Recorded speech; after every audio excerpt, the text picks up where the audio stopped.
Hello everyone and welcome to another episode of Monday Night Insights. I'm your host, my name is Pia Maffei, and I am owner of Artisan's Palette and also owner of the online blog site called IamACleanEater.com. Tonight I'm joined by Beth. She is helping me work on the website, do a lot of our Pinterest work, so if you are not following us or following our boards on Pinterest, she will be upset with you. Please check it out, please, because I've done a lot of work on it, and I totally love it, Yes. what I've been doing. You've been doing a great job. So that's our Pinterest boards.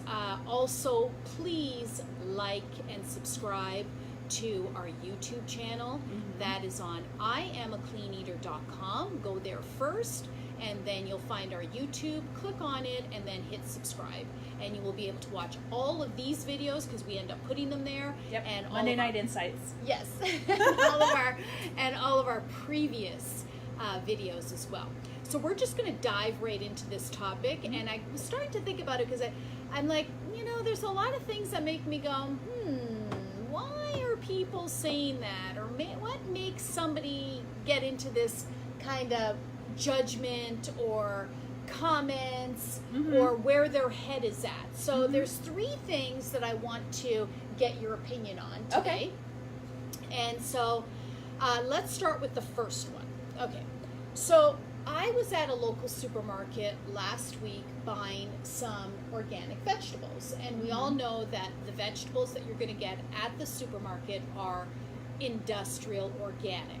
So if you want to know what the difference is, go to IamACleanEater.com and look at the blog that says, what are you buying? And that kind of goes through.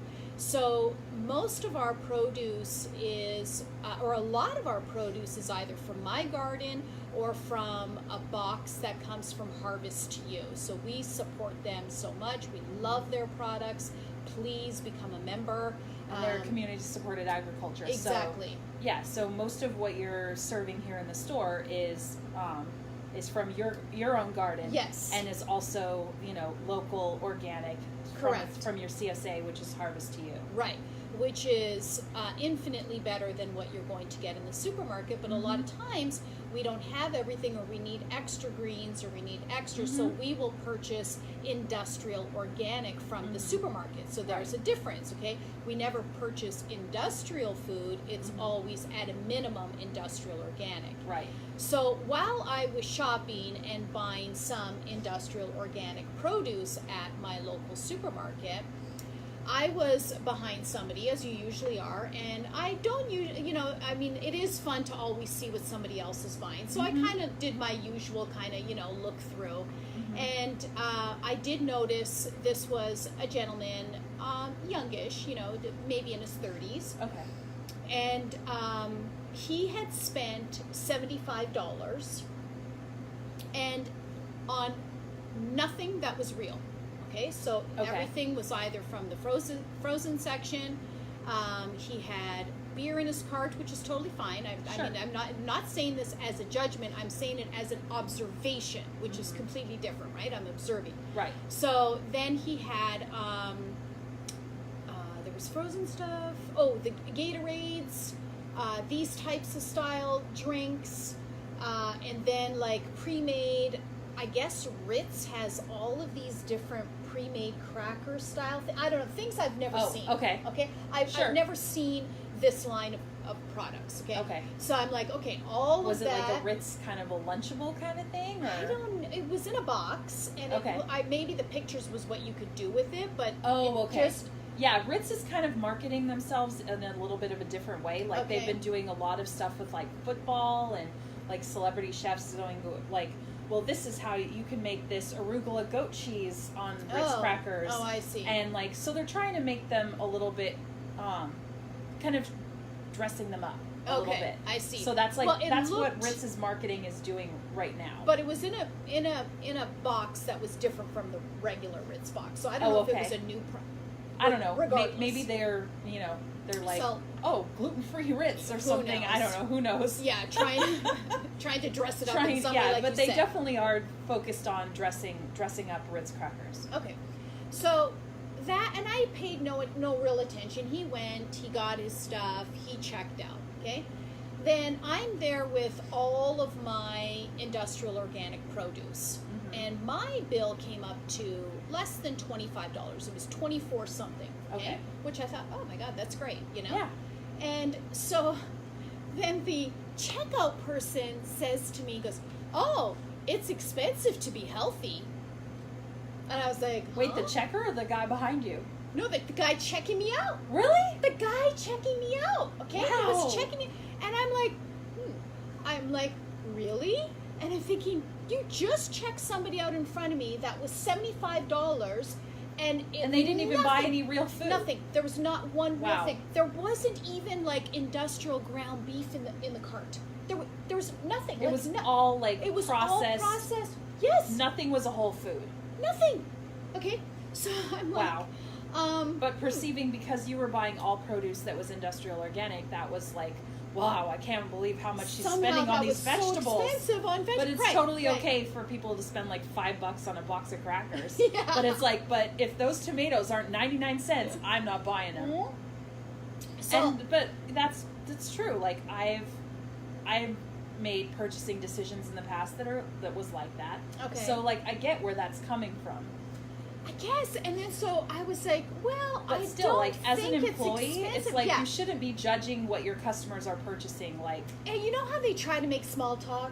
Yeah. You know, so I'm not sure it was exactly a judgment. I think it was more like, let's have a conversation type thing. Yeah. But it was maybe that, you know, maybe a judgment, but not in a real direct way. You know, Okay. it's that perceived judgment. I think. Okay. You know, on my end.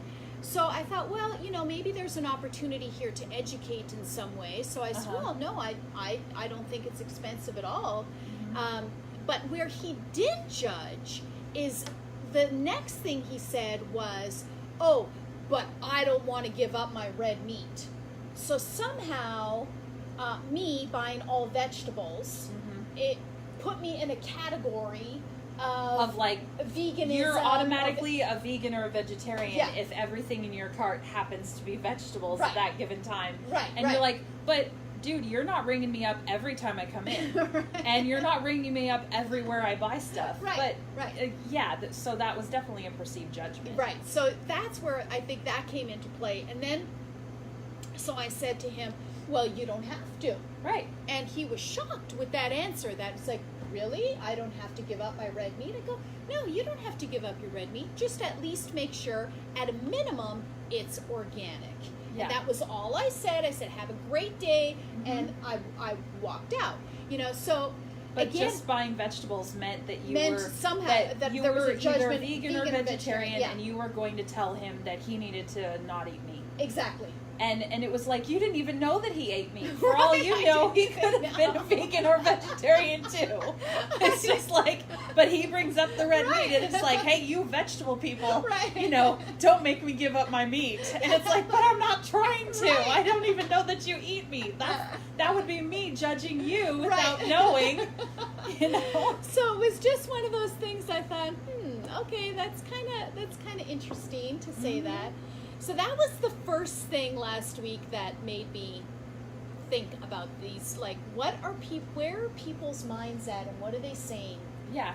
Okay, so the second thing, and I know this happens quite a bit because when people shop in the store, especially when they're clean eating, most people then start to see this store as their grocery store. This Right. is their main grocery store, Yeah. which it is mostly for you, Yeah, right? yeah, And definitely so- it is mostly for me now. Yeah. I mean, occasionally, because I try not to go anything below industrial organic right now. Right. And I'm getting my Harvest to You box, so it's like primarily this is my main grocery store now for Right, sure. Right. So when you make that turn, then now your cost per purchase, instead of it being, oh, I think I'll run in for, a banana bread or an ice cream sandwich, it starts to be, this is my grocery shopping for the week. So to spend $100 to $400 at the checkout stand is not unheard of, right? No. Because it's just that's what you're doing. And I shop my own store up to 3 times a week, and I spend somewhere between $50 to $75 on each of my purchases, several times per week. Yeah. Yes, I shop my own store. Yes, I pay retail. Yes, I collect points. All the same like everybody else, because I don't expect somebody else to do it. I walk my talk, so yes, I do all of that. So I was talking, so there was a woman at the register, and she's a good customer of mine, I love her, and we're chatting away, and she was saying to her friend, she goes, I just can't get out of here for less than $100, and we're kind of laughing about it, and I said, do you want a receipt? And she said, oh, sure, because then I'll leave a paper trail for my husband, and, he'll be like, he just couldn't believe how much I spent here last time. And I said, oh, that's interesting. I said, well, does he ask how much you spend at maybe CVS? Or does he ask how much you spend at, let's say, Trader Joe's or another supermarket? And it made her think, she goes, no, he doesn't. He doesn't ask that question. Huh. So there's something about something that's off the beaten path or off the trail that somehow or not the norm, the I guess. norm, Yeah, right? not the norm. Like, well, the normal thing is there's one day a week we go to a supermarket, and that supermarket we go down these aisles and we push down this buggy, and then we put this stuff in the buggy, and then we come out and we check out, and then maybe we go to a big box store. And then that's kind of what everybody is doing. So when we start to change that perception of where we're going to shop, it starts to be, because nobody asks the question, well, how much did you spend at the Dollar Tree? Nobody asks the question, oh, when you stopped at the gas station, how much did you spend there? Yeah. Right? There's no conversation. I mean, about I think a few years ago, we were like, when gas prices started to, get really expensive, I think we were asking, hey, where did you find cheap gas? Yeah. Like we were always like, oh, what's the cheapest gas? Right. There were even like apps that would compare all the different places within your little area, and then you could go to the one with the cheapest price. But it's not as much a conversation anymore. And maybe there's an app that says it for industrial food where you can buy all the cheap industrial food, but that's not what we have here in the store. And once we've made that mind shift and and really understand, and I really encourage you to go to IamACleanEater.com and download that pyramid if you haven't done that yet. What are you buying? And that really sets the stage, because it helps you understand where are you at and where do you want to go. And then you start to understand, and there's another, there's several blogs on there. I know there was one I wrote that said the reasons why industrial food is more expensive than organic food or clean eating food. So you might want to read that blog as well, and it goes through and drills down and gets you to be a little bit more of a deeper thinker to understand all these components. I think it's top 3 reasons industrial food is expensive. Okay, yeah. I'm trying to I remember. I think that was right, because I remember pinning it. Okay, great. So that made me go, we really don't question certain buys, but at certain locations, then we question those buys. Right. So it's just interesting to me. And if somebody else has a reason why this happens, I would love to hear from you. So if you can leave your message in the comments, that would be great. The third and last thing that made me go, was Saturday in the store is a lot of newer customers that kind of come through the store, and they're just kind of either going to the movie theater, so they're roaming around maybe.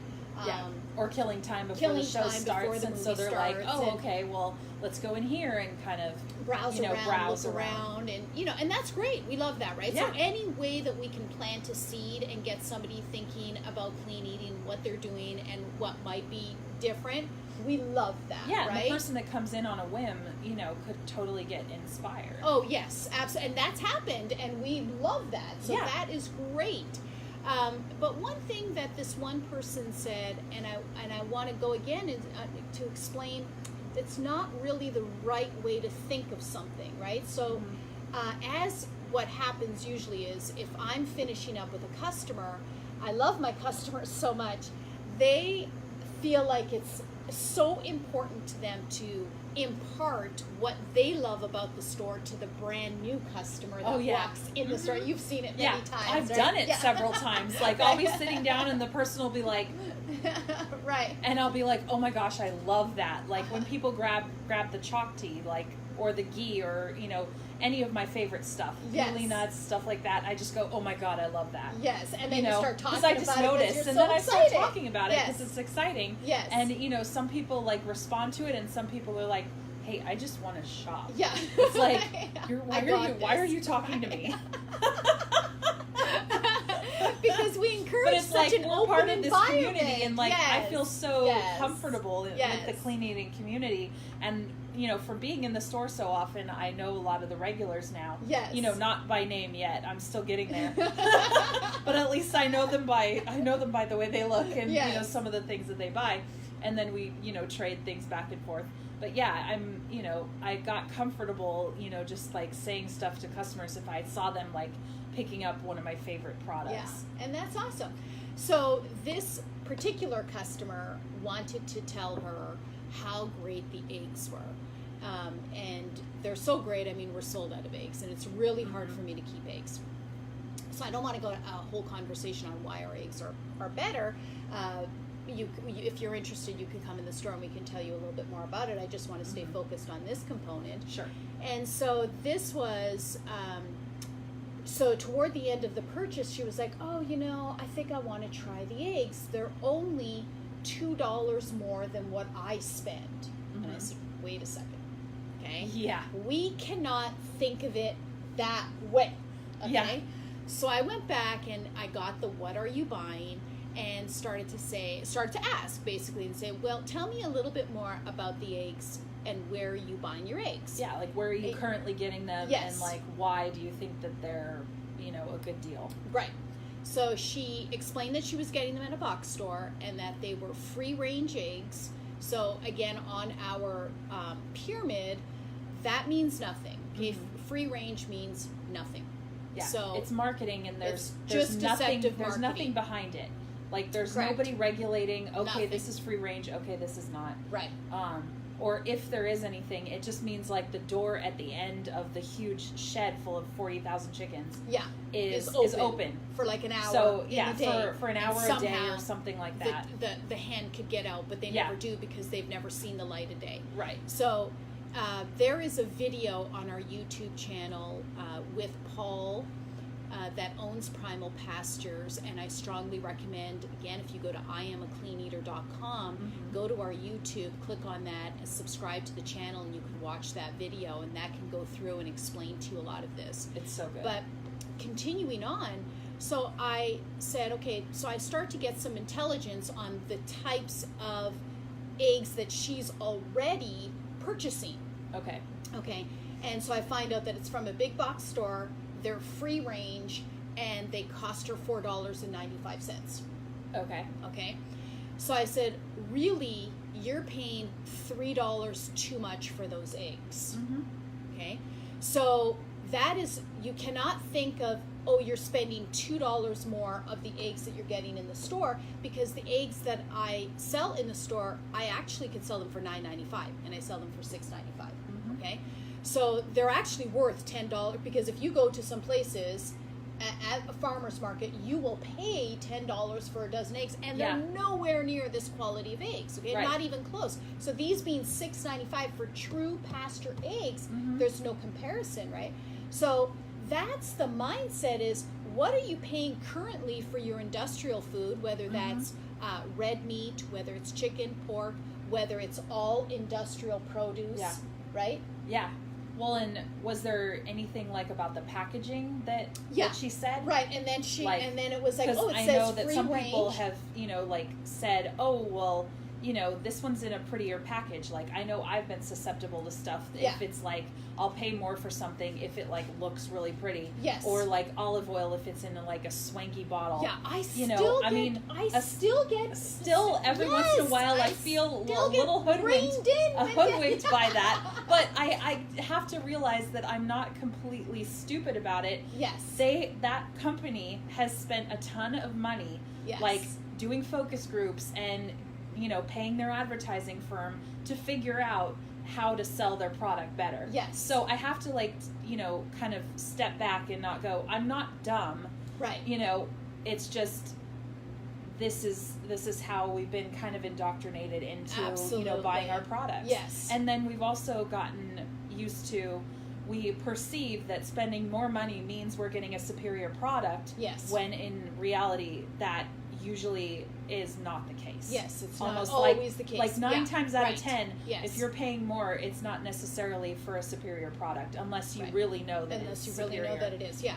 So she definitely got confused with the deceptive marketing, because she said, oh, but and I loved this part, because she said, oh, but there's a picture of the hens and they're outside. You mean to tell me that their hens really aren't outside? And I'm like, oh, I hate to tell you this. I'm always the bearer of bad news. Right. It's like you feel like, it's like, I'm sorry to be the Yes. buzzkill, but it means but they nothing. picked that picture Right. because you associate that Yes. picture of like green and then Yes. you know, whatever the farm is or whatever, you associate that with, you know, a better product, with Yes. a real product. You really want to believe coming that. from a Yeah. farm. Right. You know, so those kind of associations are made in your brain, and they've tested this. Yes. So of course they know. Yeah. And so they've chosen that picture very strategically. It's Yes. like everything that's on the package is incredibly strategic. Yes. You know, Yeah. and Yeah. you know, now I know that, and so I know that, but at the same time I can still be susceptible to Yes. it, because sometimes it's just too good. You're like, wow, that's really on track. I totally agree with you. So I could see her point. I know a lot of us want to believe that, oh, that's free range and this is what, and it's better, or I've bought it at, you know, and fill in the blank, maybe a supermarket that you think is better, right? Right. And so that's usually in line with like a Sprouts or Trader Joe's, but it's all the same stuff. It's not that it's better. It isn't. It's the same stuff. Industrial food is industrial food. Industrial organic is industrial organic. So if you want to see that progression and what that is, again, please go to IamACleanEater.com and get that What Are You Buying blog and start to read that and watch our videos. Yeah, and there's the 10 Commandments of Clean Eating, Deceptive Marketing. There's also some blogs on that as well. That's exactly you know, right. That's and the that, third like, commandment. Yeah, the third commandment. Right. So that like specifically attacks like exactly what we're talking about. Yes. Is that a lot of the labels and and marketing terms don't have anything to back them up. Exactly. Yeah, You it's know, not regulated. So it's not regulated, and there's not even a false advertising claim that you can make, because there's no regulatory agency backing up whatever that is. Yeah, good point. Yeah, like that's all a good point. natural. Like Yeah. I mean, I think most of us know now that all natural is just worthless. It's still used It's so like often. everybody can use that. Literally anybody can use all that. natural, homemade. Yeah. All of these they're just classic deceptive marketing. There's nothing terms. behind it, and Right. they can use it as much as they want because it's not a regulated term. Yeah. So those were the 3 things this past week, that made me go, So if there are more this week, I will write them down. Yeah. I'm going to start a list of all of this and put it in a blog. So until then, I will either see you in the store. We have a great class for you on Wednesday. Yeah. Glee is going to be here, and we're going to be talking about thermogram. So that's at 6 o'clock here in the store. And then Thursday at 6 o'clock, I have my series. My series is called Get Food Smart, Join My Tribe. And we are doing to detox or not to detox. And that is, more information on those classes are on our Facebook page. So go there, you like the Facebook page, and find out more information. Until then, we'll see you next time. Thanks, guys. Bye-bye. I'll be at both classes too. Oh, good. Awesome.